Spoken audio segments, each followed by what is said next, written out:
Morning बच्चों, यह हमारी आज की वर्कशीट है। वर्कशीट नंबर है 2 और डेट है 7/7/2021। इस वर्कशीट का नाम है रासायनिक यौगिकों के सूत्र। और जैसा कि हम पिछली वर्कशीट में भी कर चुके हैं, इससे संबंधित कुछ रासायनिकों के उसमें भी सूत्र दे रखे थे और उसको हमें याद करना था। अब उसी के आधार पर इस वर्कशीट में हमें एक तरफ धन आयन और एक तरफ ऋण आयन दिए हुए हैं और इन दोनों धन आयन और ऋण आयन को मिलाकर हमें इस ग्रिड को पूरा करना है। तो ये हमारी इस वर्कशीट में हमें इस ग्रिड को पूरा करने का काम है और ये काम हम वर्कशीट 1 के आधार पर हमें करना है। तो देखते हैं इस ग्रिड को किस प्रकार से पूरा किया जा सकता है। तो सबसे पहले यहाँ पे हमें दे रखा है सोडियम आयन जो कि धन आयन है और यहाँ पर है क्लोराइड आयन जो कि ऋण आयन है। अब इन दोनों के इसके राइट में और इसके नीचे इन दोनों को अगर हम मिलाएंगे तो हमारा बनेगा NaCl। इसका जो प्लस है धनावेश यानी पॉजिटिव आयन और इसका जो माइनस है ऋण आवेश, ये दोनों आपस में एक दूसरे को कैंसिल कर देंगे, एक दूसरे के प्रभाव को। इसीलिए हम केवल NaCl लिखते हैं। इनके ऊपर हमें आवेश लगाने की ज़रूरत नहीं है क्योंकि यहाँ पर प्लस माइनस ने एक दूसरे के प्रभाव को ख़त्म कर दिया है। इसीलिए ये उदासीन यौगिक की तरह ये कार्य करेगा। इसी प्रकार से अगर हम K+ लें और ऐसे ही ये क्लोराइड माइनस वाला लें तो यहाँ पे हमारा K+ और Cl-, फिर से प्लस माइनस एक दूसरे का प्रभाव हटा देंगे तो इसीलिए हम इसको KCl लिख सकते हैं। इसी प्रकार से अगर हम आगे चलें तो यहाँ पर इन्होंने दे रखा है, यहाँ पे हमारा Na+ दे रखा है और OH- है। OH मीन्स हाइड्रोक्साइड आयन होता है।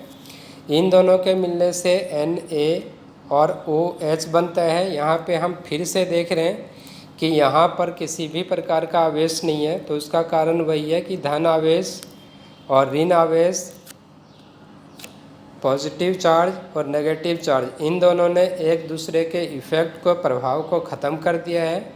इसीलिए सोडियम हाइड्रोक्साइड NaOH के ऊपर किसी प्रकार का कोई आवेश नहीं है। इसी प्रकार से अगर हम नीचे आएँ पोटेशियम के साथ और हाइड्रोक्साइड के साथ तो ये हमारा KOH बन जाएगा। अगर आगे हम इसी तरह चलें तो सोडियम यहाँ पे और ये हाइड्राइड नीचे है तो NaH बन जाएगा, सोडियम हाइड्राइड। इसी तरह यहाँ पे पोटेशियम हाइड्राइड, यहाँ पे कॉपर प्लस में है और इसी को अगर हम Cl के साथ करेंगे तो CuCl बन जाएगा हमारा। तो इस प्रकार से इस ग्रिड को हमें आगे करते जाना है और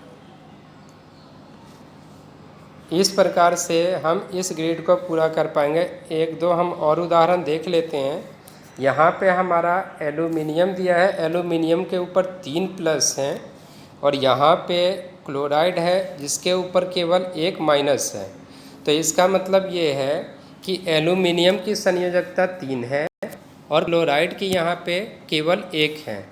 और हमें पता है यौगिक बनाते वक्त हमें संयोजकता का आदान प्रदान करना होता है, तो इसीलिए हमें एल्यूमिनियम की संयोजकता क्लोराइड के सामने 3 रखनी होगी और क्लोराइड की संयोजकता जो 1 है वो एल्यूमिनियम के सामने 1 रखनी होगी।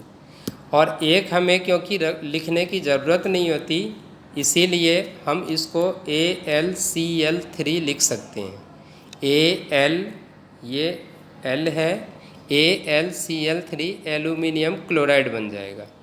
तो इस चीज़ का हमें ध्यान रखना है इसमें। इसी तरह से ये आयरन है Fe2+ है, तो इस केस में भी हमें Fe और Cl, तो Cl के सामने Fe की संयोजकता 2 जाएगी, जबकि Cl के सामने Fe की संयोजकता 2, जबकि Fe के सामने Cl की संयोजकता 1 आएगी।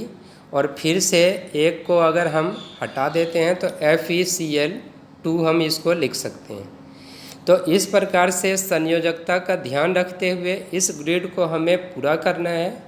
ये वर्कशीट बहुत आसान है, इसकी प्रैक्टिस आसानी से करके हम इसको कंप्लीट कर सकते हैं। तो उम्मीद है बच्चों को वर्कशीट समझ आ गई होगी। इसको और अच्छे से समझने का प्रयास करें। इसके लिए वर्कशीट 1 की सहायता लेनी ज़रूरी है, वो याद होना चाहिए। तो उसको अच्छे से याद करके उसके बाद इस वर्कशीट को हल करने की कोशिश करें और समय पर इसको पूरा करके और फिर ग्रुप में भेज दें, ताकि इसको चेक किया जा सके और बच्चों की अनुपस्थिति दर्ज की जा सके। Thank you.